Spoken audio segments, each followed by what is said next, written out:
Thanks for watching the episode 1। চলো শুরু করি কথা না বাড়িয়ে। যখন জ্ঞান ফিরল, চারদিকে শুধু অন্ধকার, এত গাঢ় অন্ধকার যে একদম কিছুই দেখা যাচ্ছে না। আমি কোথায় আছি, আসলে কি হয়েছে?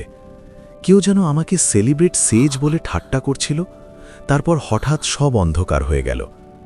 এই চিন্তাটা আমার মাথাকে আবার চালু করে দিল। আমার নাম সাতোরু মিকামি, ৩৭ বছরের একদম সাধারণ লোক। স্যুট পরে অফিস যাই। রাস্তায় তামুরাকে বাঁচাতে গিয়ে এক পাগল আমাকে ছুরি মেরেছে। সব কিছু মনে আছে, তার মানে আমি ঠিক আছি, ঘাবড়ানোর দরকার নেই। আমি তো শান্ত মাথার মানুষ।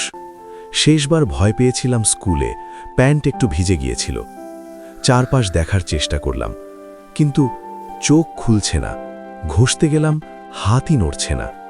আরও বড় কথা, আমার মাথাটা কোথায় গেল? খুব গুলিয়ে যাচ্ছিল, ভয়ে বুক কাঁপতে শুরু করল।